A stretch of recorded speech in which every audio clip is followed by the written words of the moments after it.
अस्सलाम वालेकुम, आप देख रहे हैं रिपोर्ट कार्ड। मैं हूं अलीना फारूक शेख। बहुत ही तशवीशनाक आज हमारे पास इशू है। पहले एक प्रोग्राम में फवाद चौधरी साहब ने कुछ इशारा किया सूबाई हुकूमतों यानी खैबर पख्तूनख्वा और पंजाब की तरफ से IMF मुआहिदे पर तहफ़्फ़ुज़ात ज़ाहिर करने का, और उसके बाद ओवर द वीकेंड एक खैबर पख्तूनख्वा के वज़ीर ख़ज़ाना तैमूर सलीम झगड़ा का लेटर सामने आ गया। इसके बाद आज सुबह 2 मुबैना ऑडियोज़ लीक हुई हैं, सामने आई हैं, जिसमें जो गुफ्तगू हो रही है साबिक़ वज़ीर ख़ज़ाना शौकत तरीन की जानिब से वो बड़ी तशवीशनाक है। जो पहली ऑडियो है मुबैना तौर पर PTI के शौकत तरीन इसमें पंजाब के वज़ीर ख़ज़ाना मोहसिन लगारी साहब से बात कर रहे हैं और उनको कह रहे हैं कि विफाक को आप ऐसा एक ख़त लिखें जिसमें कहें कि सैलाबी सूरत हाल के बायस जो पंजाब का सूबा है वो इस दफ़ा सरप्लस बजट नहीं दे सकेगा। और इसी तरह का उन्होंने इस गुफ्तगू में बताया कि कुछ जो लेटर है वो तैमूर सलीम झगड़ा जो कि खैबर पख्तूनख्वा के वज़ीर ख़ज़ाना है वो भी लिखेंगे। और फिर IMF के एक नुमाइंदे की भी बात की शौकत तरीन साहब ने। मोहसिन लगारी साहब ने उनसे सवाल भी किया कि शौकत तरीन साहब कहीं ये जो मामला है या ये ख़त लिखना जो IMF से हमारा मुआहिदा होने उसको मुतासिर तो नहीं करेगा या रियासत के लिए नुकसानदेह तो नहीं होगा? तो शौकत तरीन साहब ने कुछ इस तरह से जवाब दिया कि देखिए जी वो तो होगा, लेकिन ये ज़रूरी है क्योंकि इमरान खान के साथ ये जो कर रहे हैं वो भी होने नहीं दिया जा सकता। एक और ऑडियो मुबैना तौर पर इसी तरह की सामने आई है। शौकत तरीन ही मुबैना तौर पर उसमें बात कर रहे हैं, लेकिन इस बार बात कर रहे हैं तैमूर सलीम झगड़ा खैबर पख्तूनख्वा के वज़ीर ख़ज़ाना के साथ, और उसमें भी इसी तरह की कुछ गुफ्तगू है एक IMF और वफाकी हुकूमत को लेटर लिखने से मुतल्लिक अपने तहफ़्फ़ुज़ात पर। ये जो गुफ्तगू मंजर आम पर आई है, इसके बाद हुकूमत का रद्द अमल भी आया है। मिफ्ता इस्माइल साहब ने प्रेस कॉन्फ्रेंस की और उससे पहले असद उमर साहब और तैमूर सलीम झगड़ा साहब ने भी प्रेस कॉन्फ्रेंस की। गो के शीरी मज़ारी साहबा ने इसके ऊपर तहफ़्फ़ुज़ात उठाए और असद उमर ने भी इसके ऊपर बात की और कहा कि ये कट पेस्ट की गई है, इसमें कुछ रद्दोबदल की गई है, लेकिन कहते हैं कि अगर ऐसा नहीं भी हुआ तब भी जो इसमें गुफ्तगू है उसमें कुछ गलत या गैर कानूनी नहीं है, ये बिल्कुल दुरुस्त है। ये जो तहफ़्फ़ुज़ात हैं ये पहले भी IMF की शराइत पर ये हम खुले बता चुके हैं, आवाम के सामने रख चुके हैं, तो कोई कबाहत नहीं है। लेकिन एक नुक्ता है वो कहते हैं PTI वाले कि जिससे नज़र नहीं हटाई जा सकती, और जो बुनियादी नुक्ता है वो ये है कि ऑडियो टेपिंग हुई जो कि गलत है। अब यहाँ पर तशवीशनाक बात यह कि इसके ऊपर हुकूमत बड़े गम और गुस्से का इजहार करती है। मिफ्ता इस्माइल साहब ने आज बड़ी जज्बाती प्रेस की और उन्होंने कहा कि इमरान खान पाकिस्तान से बड़ा हो गया है क्या, और उन्होंने कहा कि ये क्या मुल्क का दिवालिया करना चाहते हैं सिर्फ इक्तदार की हवस में। ये ज़रा पूछेंगे अपने तज्जियाकारों से कि ये सब कुछ चल क्या रहा है और ये जो मामला है ये किस तरह से न सिर्फ इकोनॉमिक बल्कि सियासी मुज़मरात इसके हो सकते। सवाल हमारा बुनियादी मिफ्ता इस्माइल साहब की स्टेटमेंट पे कि वो जो कह रहे हैं इमरान खान से मुतल्लिक इक़्तिदार की हवस में ये लोग यहाँ तक पहुँच आए हैं, क्या ये दुरुस्त इल्ज़ाम है मिफ्ता इस्माइल साहब का? हाँ या नहीं के ऑप्शन है हमारे तज्जियाकारों के पास। पैनल पर आज ज्वाइन कर रहे हैं हफीज़ुल्लाह नियाज़ी साहब, सुहेल वड़ायत साहब, मज़हर अब्बास साहब और महमूद सरफराज साहब स्काइप के थ्रू हमारे साथ मौजूद हैं। नियाज़ी साहब, सबसे पहले आपका इसके ऊपर मौक़िफ़ जानना चाहूँगी। आप बड़ी दफ़ा पहले भी कह चुके हैं, लेकिन ये बड़ी हैरान कुन जो आज वजाहतें भी सामने आ रही हैं और जो गुफ्तगू भी मुबैना तौर पर सामने आई है, लेकिन पाकिस्तान तहरीक इंसाफ तो ये कहती है कि इसमें कोई गलत बात तो नहीं है, सही बात है, हमें तो तहफ़्फ़ुज़ात हैं IMF के जो ये शराइत इन्होंने रखी हैं और जिस तरह का मुआहिदा किया है और वो हमने सामने रख दी। तो अब इसमें मिफ्ता साहब क्यों इतराज़ उठा रहे हैं? मैं तो अलीना सख्ते की कैफियत में हूँ। मैं नहीं बल्कि पूरी जो है रियासत पाकिस्तान 22 करोड़ लोग या 24 या 23 करोड़ लोग जो हैं उनकी अक्सरियत जो है जो कि थोड़ा सा भी फहम रखते हैं, इस तरह का कभी तस्वर में नहीं आ सकता था। अब खैर बहुत सारी चीज़ों की गुंजाइश नहीं है। यहाँ पे हमने जुल्फ़िकार भुट्टो साहब को शहीद होते देखा है, बेनज़ीर साहब को शहीद होते देखा है, और उस कैफियत में जरदारी साहब को पाकिस्तान खप्पे कहते देखा है। नवाज शरीफ साहब घेर लिए गए थे और एक दफ़ा एक सफ़र से वापस आ रहे थे, सुहेल वड़ायत साहब भी साथ थे, तो मैंने उन्हें कहा जी आप ये चीज़ें लोगों को बता दें जाके प्रेस कॉन्फ्रेंस में। उस वक्त वज़ीर आज़म थे, तो उन्होंने कहा था कि इसका मतलब फिर पाकिस्तान का अल्लाह ही हाफिज़ है, को कर दें, यानी कि वो चीज़ें जो कि नेशनल सीक्रेट में आती है। कभी किसी ने, मैं तो ये जो साइफर जो लहराते थे ये भी कौमी राज था, मुझे ये नहीं पता था कि ये इस इंतहा पे पहुँचेंगे। कासिम सूरी साहब ने एक फ़ैसला दिया था, उन्हें कहा था कि बैरूनी साजिश के तहत चूँकि एक मुंतखब हुकूमत को हटाया जा रहा है तो ये आर्टिकल 5 की खिलाफ वर्जी है और इसलिए मैं इसको मुस्तरद करता हूँ और इमरान खान की हुकूमत को बहाल करता हूँ या उनको चलने देता हूँ।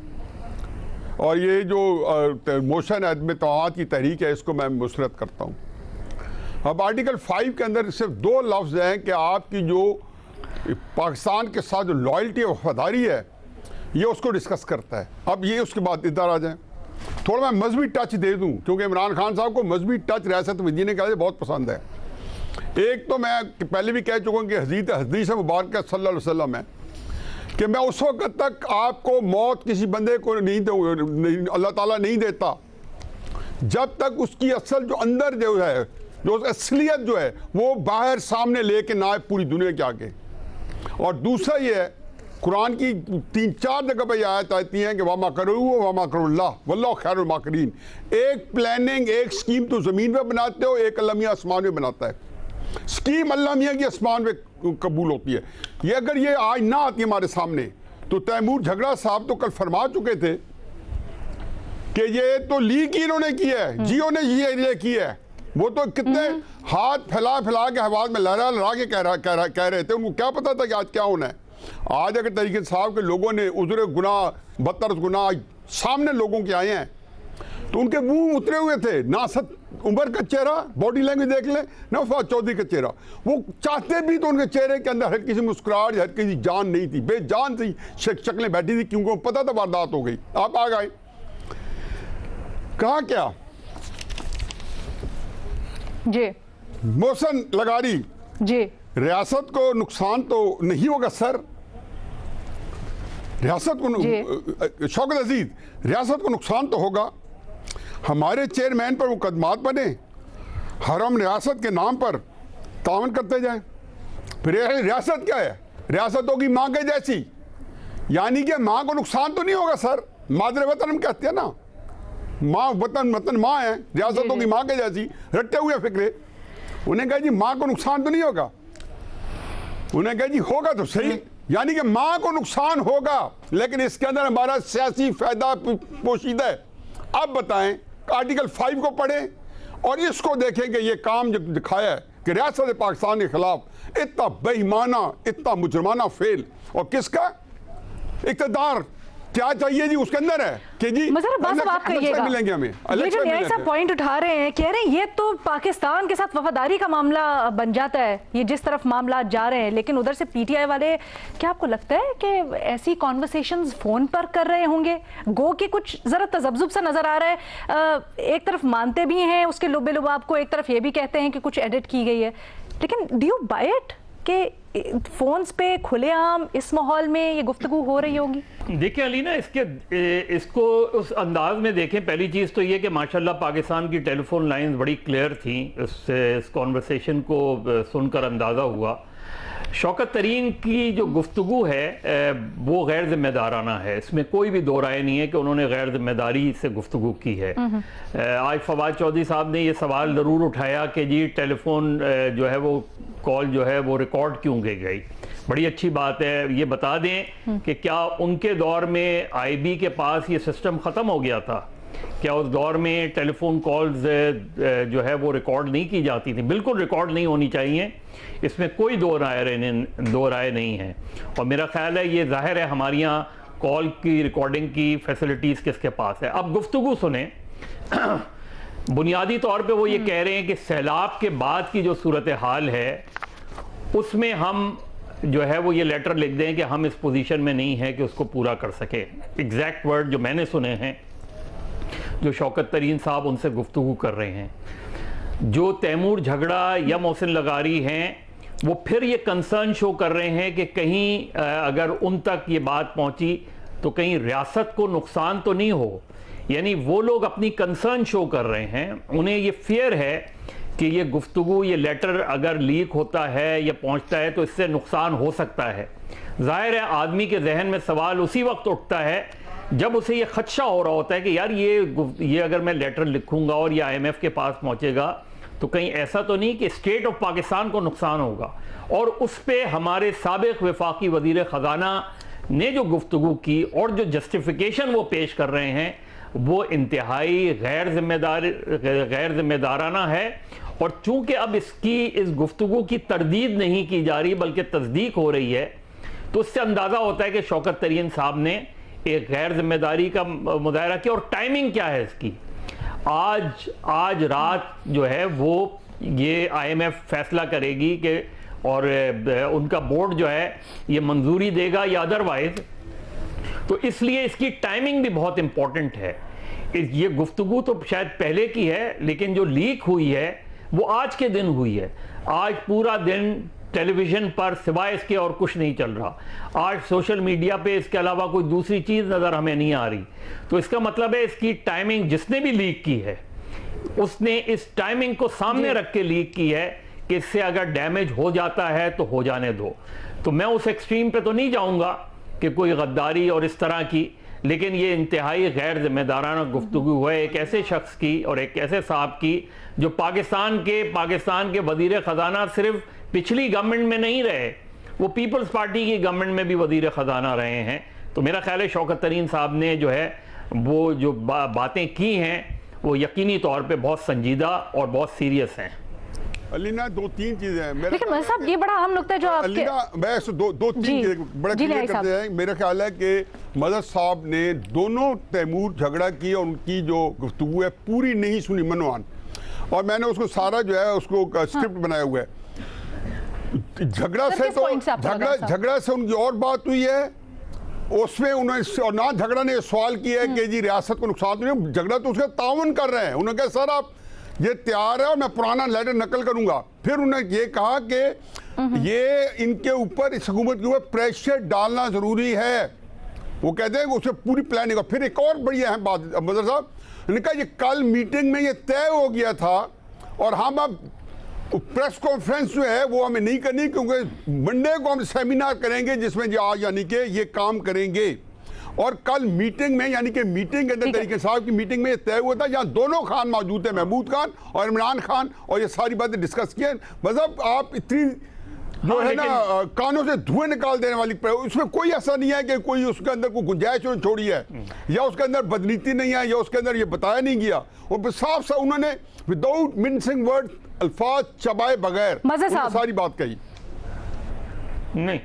नहीं नियाज़ी साहब ऐसा नहीं है, मेरा नहीं ख्याल। जाहिर है आपकी इंटरप्रिटेशन है। नहीं मैंने भी सुनी है नियाज़ी साहब। मजहब से ये देखें, पहला फिक्रा क्या है, IMF को 750 मिलियन की कमिटमेंट दी है आपने साइन करके, तो आपने भी कह देना कि जनाब वाला जो कमिटमेंट दिया फ्लड से पहले थी, अब फ्लड पर बहुत पैसे खर्च करने पड़ रहे हैं। तो इसने हम ये शौकत तरीन की गुफ्तगू है और वो चुप है, वो जी बिल्कुल। तो इसलिए हम आपको ये बता रहे हैं कि हम अपनी कमिटमेंट पूरी नहीं करेंगे और यही लिखना है आपने, और कुछ नहीं। हम सिर्फ ये चाहते हैं सर मज़हर साहब का जवाब सुन ले। अरे पास हमारे ऊपर ट्रीजन के चार्जेस लगा रहे। सर मज़हर साहब कह रहे उन्होंने भी 2-3 दफा सुनी है और दोनों ऑडियो। सर मज़हर साहब का जवाब सुन लेते हैं, then I have to take a break. जी सर जी मज़हर साहब देखिए गुफ्तगू किस पैराए में हो रही है। पहले गुफ्तगू ये हुई, जाहिर है सैलाब के बाद की सूरत हाल, सैलाब के बाद की सूरत हाल में हम इस पोजीशन में नहीं होंगे। और फिर जो है वो झगड़ा साहब ये कह रहे हैं कि जाहिर है IMF के जो रिप्रेजेंटेटिव हैं उन्हें मैं भी जानता हूं और उनसे मैं इनपुट लेता रहता हूं, और ये सारी बातें गुफ्तगू में मैं वही बात कह रहा हूं कि उसमें ये सारी चीजें मौजूद हैं। और साथ में शौकत तरीन का रोल है वो ये है कि शौकत तरीन दोनों को बाकायदा इस बात पे राजी कर रहे हैं, उनको उकसा रहे हैं। तो शौकत तरीन का रोल जो है वो प्राइम सस्पेक्ट के तौर पे नजर आता है। बिल्कुल सही है। बाकी दोनों हजरात का रोल मैं इसलिए उनके रोल को थोड़ा सा कम करता हूं क्योंकि शौकत दोनों तकरीबन एक ही बात कर रहे हैं। एक मिनट, आप दोनों तकरीबन एक ही बात कर रहे हैं, लेकिन मज़हर साहब मुझे एक चीज बताइएगा, जब आप ये कहते हैं, जैसे आपने एक तरफ इशारा भी दिया, आप ये कहते हैं कि जो भी इसका बेनिफिशियरी है वो, या जिसका भी लीक करने का मकसद ये हो सकता है कि शायद आज जो IMF से डील होने वाली है या जायजा ले रहे एग्जीक्यूटिव बोर्ड, उसको मुतासिर किया जाए। सर आप क्या समझते हैं, क्या कि यही बेनिफिशियरी है या वो तो किसी और साइड पे दिखा रहे हैं? सर हाँ वो तो कह रहे हैं कि हम यही तो सबसे इंपॉर्टेंट जिनको आप बेनिफिशियरी बना रहे हैं। देखिए इसमें तीन इंपॉर्टेंट फैक्टर हैं। एक ये कि गुफ्तगू इटसेल्फ, हाँ, उससे कितना डैमेज, फिर जो टेलीफोन जिसने रिकॉर्ड किया उसका कोई खास मकसद होगा ना, जिसने भी रिकॉर्ड किया है, और फिर इस कॉन्वर्सेशन का लीक होना इस वक्त। असल चीज ये कि लीक जो इस वक्त हुई है उसका डायरेक्ट मतलब आईएमएफ को, और जाहिर है जब लीक होती है तो फिर सोशल मीडिया पे एक तूफान मच जाता है, तो आप लेटर आईएमएफ को दे ना दे उन्हें पता चल जाएगा। जरा खुल के बता दें, आपके ख्याल में कौन बेनिफिशियरी है और ये क्यों लीक हुई है, किस लिए? हाँ सर, ये तो डेफिनेटली, ये तो बहुत बड़ा सवाल है, लेकिन आपके ख्याल में अगर आप तज्जिया करें। बेनिफिशियरी नहीं, मैं तो आपसे कह रहा हूं ना कि ये आप इसकी तहकीक करें ना, कि पहली चीज ये गुफ्तगू टेप किसने की है, गुफ्तगू का कंटेंट जो है वो संजीदा है, क्योंकि शौकत तरीन साहब का मकसद यही है कि किसी तरह इस हुकूमत को और इस रियासत को, यानी मैं नहीं कह रहा कि वो कॉन्शियसली चाह रहे होंगे, लेकिन इस रियासत को डैमेज करो इवन एट द कॉस्ट, यानी गवर्नमेंट को डैमेज करो even at the cost of Pakistan. ये उनकी गुफ्तगू से अंदाजा हो रहा है, लेकिन इसका लीक होना, इसका मालूम होना बहुत जरूरी है कि ये दो बातें किसने लीक की है। देख ले, दो बातें गुफ्तगू,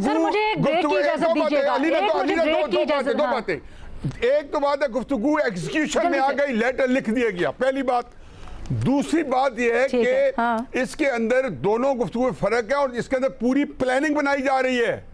और फिर तीसरी बात बड़ी इंपॉर्टेंट है कि पंजाब के उस दिन भी लीक हो गई थी कि पंजाब की ब्यूरोक्रेसी ने इनकार कर दिया था कि हमने ये जो नेशनल क्राइम है हम इसमें शरीक नहीं होंगे।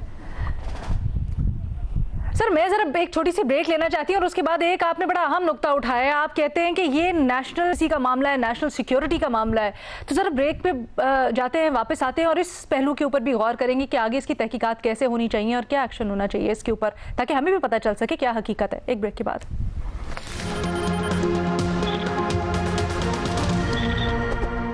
ब्रेक के बाद खुशामदीद। आज जो मुबैना ऑडियोज लीक हुई हैं और उसका एक पस मंजर, तैमूर सलीम झगड़ा का एक खत सामने आना वफाकी हुकूमत को और फिर फवाद चौधरी का इंदिया देना, इसके ऊपर ज़रा हम बात कर रहे हैं।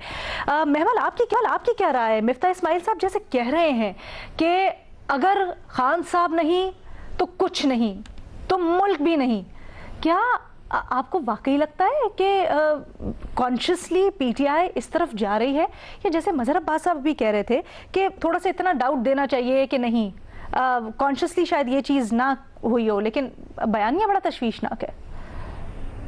देखिए रीना, फिलहाल तो यही तासुर जा रहा है, क्योंकि ये जो बात है कि ये एलिजेड जो मुबैना ऑडियो लीक्स हैं, ये तो साबित कर रही है ना कि ये एक प्री प्लान तरीके के तहत ये सब कुछ किया गया। और आईएमएफ की बोर्ड मीटिंग से अगर 72 घंटे पहले ये सब कुछ हुआ तो उसकी इंटेंशन तो थी उसके पीछे कुछ, और वो थी कि अर्ली इलेक्शन जो है वो फोर्स करने की तरह से, ब्लैकमेलिंग टैक्टिक जो कि मुबैना ऑडियो लीक्स के अंदर भी है। तो ये सब चीजें देखिए, बात ये है लीना कि आईएमएफ के ऊपर तो बयान सारी पॉलिटिकल पार्टीज देती रही हैं जब भी ऑपोजिशन के अंदर होती हैं, वो ये भी दे, पीटीआई भी दे, वो अलग बात है। लेकिन फिर एक प्रैक्टिकल एफर्ट करना कि किसी तरीके से आईएमएफ की जो डील है उसको सेबोटाज करना, ये खतरनाक बात है ना। आपने अगर ये खत जो है या इस तरह की जो चीज थी आप 72 घंटे पहले की बजाय 72 घंटे बाद कर देते तो उसमें तो कोई ऐसी चीज नहीं। और एक और चीज है लीना कि जो ये कहा जा रहा है कि जी लोग बड़े शॉक हैं इस चीज से या सरप्राइज रहे, तो जो समझदार लोग हैं उनके लिए तो पीटीआई के पुराने एक्शंस काफी नहीं होने चाहिए। मतलब सिविल नाफरमानी से लेकर हुंडी हवाला से पैसे भेजना, फिर जब पता चले कि हुकूमत जा रही है तो ऑयल सब्सिडी खत्म करके आपने आईएमएफ की प्रोग्राम को डीरेल कर देना। इनके मतलब ये चीजें सबके सामने है कि इनके अपने जो फाइनेंस मिनिस्टर थी शेख थे, तो उनकी टर्म्स जो थी वो इनको कबूल नहीं हुई, उसकी वजह से फिर ये हुआ कि हम पिछले अगस्त से अगर आप देख लें हमारे रिजर्व्स कम से कम होते जा रहे हैं। फरवरी में जब बड़ी मुश्किल से आईएमएफ की डील आती है तो उसके कुछ दिन के बाद आप लैंडमाइन प्लांट कर जाते हैं, उसको रिवर्स करके पेट्रोल की सब्सिडी जब आप दे जाते हैं, तो आपकी डिसीजंस की वजह से पाकिस्तान की एक इंटरनेशनल क्रेडिबिलिटी जो है इन इदारों के अंदर वो कम हुई। जो कंडीशंस पहले पोस्ट डील लगती थी वो प्री कंडीशन लगी, बड़ी सख्त किस्म की लगी, क्योंकि पाकिस्तान पे भरोसा नहीं है आपकी मिस कमिटमेंट्स की वजह से, जो आप जब खुद भी हुकूमत में थे और जब आप हुकूमत से बाहर गए। देखिए वो पाकिस्तान के फाइनेंस मिनिस्टर से आईएमएफ डील नहीं करता, वो मिफ्ता इस्माइल साहब या शौकत तरीन साहब या हफीज शेख साहब से डील नहीं करते, वो कहते हैं पाकिस्तान रियासत से। तो इस गवर्नमेंट ने, स्पेशली नून लीग ने, तो चले एक पॉलिटिकल कॉस्ट तो अदा की इस सारी चीजों की, लेकिन सबसे ज्यादा कॉस्ट किसने अदा की? अवाम ने। ये जो सारी बढ़ती हुई महंगाई है इसकी कॉस्ट अवाम ने अदा की। तो आप मुझे ये बताएं कि आप लोग किस चीज का डर है कि कहीं IMF का प्रोग्राम बहाल ना हो जाए, उससे मुआशी स्टेबिलिटी ना थोड़ी सी आ जाए? आप क्या चाहते हैं? आप चाहते हैं कि इधर केओस हो, इधर एनार्की हो, ताकि जो है जल्द से जल्द इलेक्शन कराएगा, क्योंकि आपको इतनी जल्दी पड़ी हुई है ताकत में वापस आने के लिए। आई एम सॉरी, ये तासुर जा रहा है और अगर ये तासुर सही नहीं है तो इसको जायल करने की जरूरत है। और दूसरी एक चीज अलीना मैं और कहना चाहती हूँ आखिर में, वो ये कि हर बात इन्होंने वतीरा बना लिया कि ये मीडिया के ऊपर डाल देते हैं। जब पहले भी लेटर आया तो उस वक्त चंद्रा साहब ने कहा अपनी ट्वीट की, उन्होंने जर्नलिस्ट के ऊपर अटैक कर दिया। आज क्या वो माफी मांगेंगे जर्नलिस्ट से? क्या वो कहेंगे कि उन्होंने ये वो उनकी जो ऑडियो लीक है उसके अंदर क्या बात कर रहे हैं कि IMF के नंबर 2 को भी वो जानते हैं और ये ब्लैकमेलिंग टैक्टिक भी है? तो इससे तो ये देखिए ना, ये फिर आप मीडिया के ऊपर किसी अटैक, मीडिया तो चीज रिपोर्ट कर रही है, जो चीज सामने आ रही है।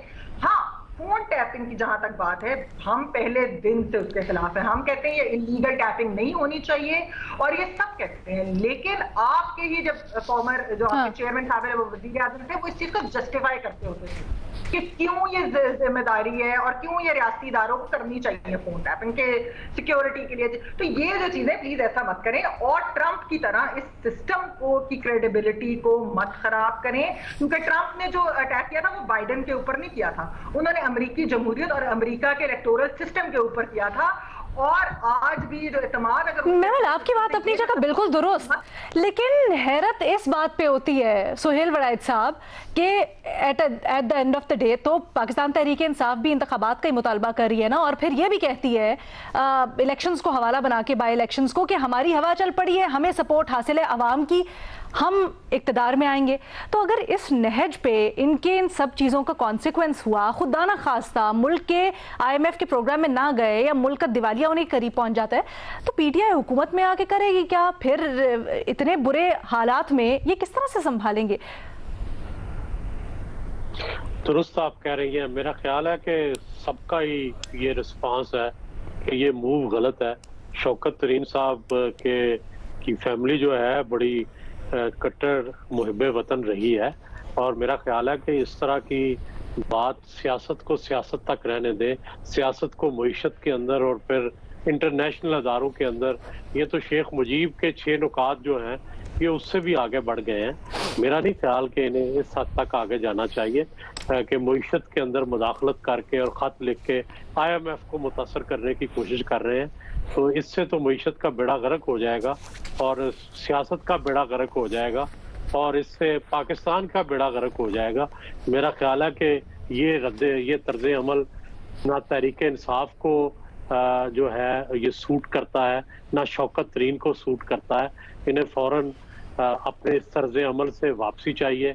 मेरा ख्याल है इन्हें चाहिए कि माफ़ी मांगे।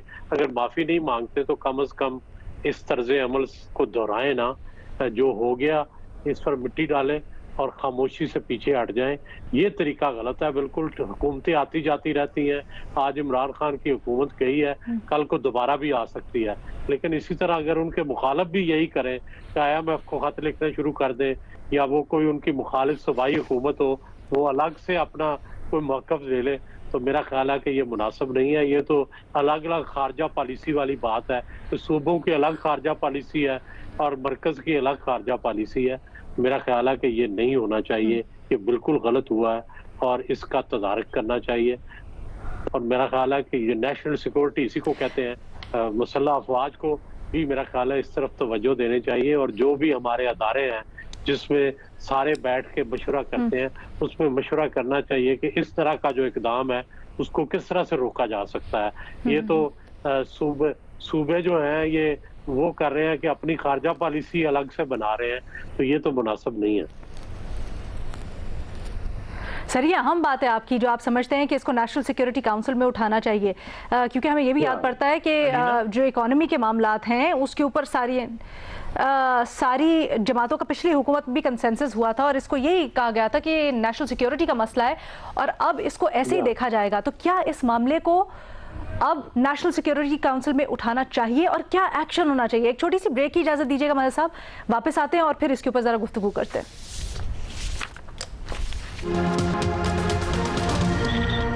मजहर अब्बास साहब, क्या आप समझते हैं कि इस मामले को नेशनल सिक्योरिटी काउंसिल में उठाया जाना चाहिए और इसके ऊपर अब सख्त एक्शन होना चाहिए?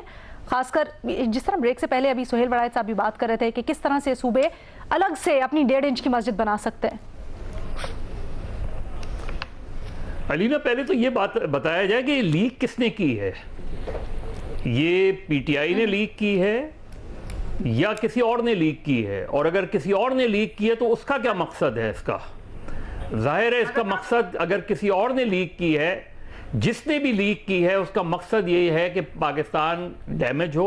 उसका मकसद ये है कि आईएमएफ का आज जो बोर्ड का इजलास हो रहा हो उस पे असरअंदाज होने की कोशिश हो। तो ये फैक्टर मालूम करना कि ये टेप किसने की है और ये लीक किसने की है, ये आपको उस नतीजे तक पहुंचा देगा। दूसरी बात ये कि पाकिस्तान में गवर्नमेंट का प्रॉब्लम ये रहा है कि हम ना काउंसिल ऑफ कॉमन इंटरेस्ट का इजलास जो क्वार्टरली होना चाहिए है, पिछली गवर्नमेंट में भी, उससे पिछली गवर्नमेंट में भी उठा के रिकॉर्ड उठा लें कि काउंसिल ऑफ कॉमन इंटरेस्ट का इजलास इस तरह होता है जैसे बस जल्दी से निपटा लिया जाए। 70s में जब भुट्टो साहब ने काउंसिल ऑफ कॉमन इंटरेस्ट बुलाई थी तो बाद इजलास 3-3 दिन होते थे। ठीक है, फिर एनएफसी का यही मसला आप अग्री नहीं करते कि इस मामले को नेशनल सिक्योरिटी काउंसिल में लेके जाना चाहिए। ये भी तो कह रहे हैं ना कि वफाकी वजीर खजाना को मैं मुसलसल उनसे मुलाकात का टाइम लेता रहा, उन्होंने नहीं दिया टाइम। अब जो सही और गलत तो मुझे नहीं पता, लेकिन मेरा ख्याल है इसकी तहकीकात होनी बहुत जरूरी है। आप नेशनल सिक्योरिटी काउंसिल में ले जाएं, काउंसिल ऑफ कॉमन इंटरेस्ट में ले जाएं, मतलब सबसे पहले तो काउंसिल ऑफ कॉमन इंटरेस्ट का इजलास बुला लेना। अलीना, अच्छा ठीक है, यही सब आप कहिएगा। मज़हर साहब 2 बड़े बुनियादी सवालात उठा रहे हैं। एक तो कह रहे हैं बेनिफिशियरी ये भी पता होना चाहिए पीटीआई ने लीक किया नहीं, लेकिन एक ये भी तो थ्योरी हो सकती है ना कि हो सकता है जिसने भी लीक की हो उनको ये अब यकीन हो गया हो कि ये जो भी मामला है या ये ऑडियोज हैं, लेटर्स हैं, इससे कुछ असरअंदाज नहीं होने वाला आईएमएफ का, तो उन्होंने कहा कि चलो पॉलिटिकल फ्रंट पे छोड़ देते। अलीना, ये पहले बताएं कि फर्ज किया ये लीक ना होती तो क्या लेटर नहीं आ गया था? हाँ। और लेटर की कॉपी आईएमएफ को नहीं चली गई थी?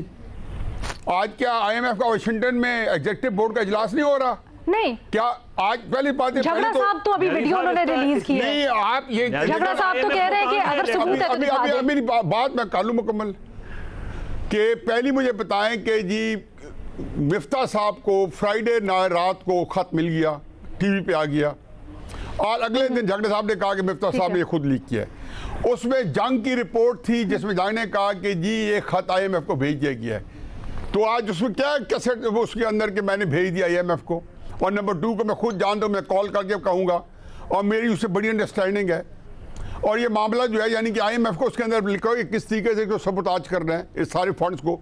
25 मई को दोहा कतर में यही आईएमएफ का इजलास हो रहा था। 22 मई को पेशावर में बैठ कर कहा मैं लॉन्ग मार्च करके आ रहा हूँ। इनको कहा गया कि आईएमएफ का इजलास होने दे।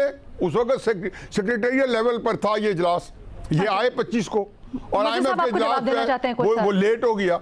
देखें क्राइसिस ये है कि जो कि मैं अगर इसको सारी को कहूँ तो मैं कहूँ कि हो सकता है कि शौकत तरीन साहब जो है पति उनका डांडे CIA से मिलते हैं, पता नहीं वो असली खंड के आदमी हैं, पता नहीं इमरान खान साहब को ट्रैप करके फंसवा दिया। आप इस तरह हवा के घोड़े होते हैं, पता नहीं उन्होंने जो ये काम है शौकत तरीन जैसा बंदा जब कर रहा है तो इमरान खान का मैं समझ सकता हूँ कि वो एक लाभवादी पर में कर सकते हैं। सच कैसे सामने आए? क्या फोरम हो? एक तजवीज दी है सुहेल वड़ाइच साहब ने नेशनल सिक्योरिटी काउंसिल। आप ना ये सोचें कि पहले मज़हर साहब ने दिया है कॉमन। नहीं, मैं कहता हूँ नेशनल सिक्योरिटी काउंसिल में तो हर सूरत में लेके जाए, लेकिन मैं ये कह रहा हूँ एक बात पर कि जब जुमेरात को उनकी मीटिंग में डिस्कस किया गया, जो शौकत तरीन साहब रेफरेंस दे रहे हैं कि कल हमारी कोर कमेटी मीटिंग में हमने इसको तफसील से डिस्कस किया, ये उसके ऑडियो के अंदर है, ये सारा कुछ है। अब जब डिस्कस किया गया है तो इमरान खान साहब जो है वो एक उनके डेप्थ नहीं, टेक्नोक्रेट नहीं है, वो एक जोश में आगे हो सकते साथ दे गया हूँ।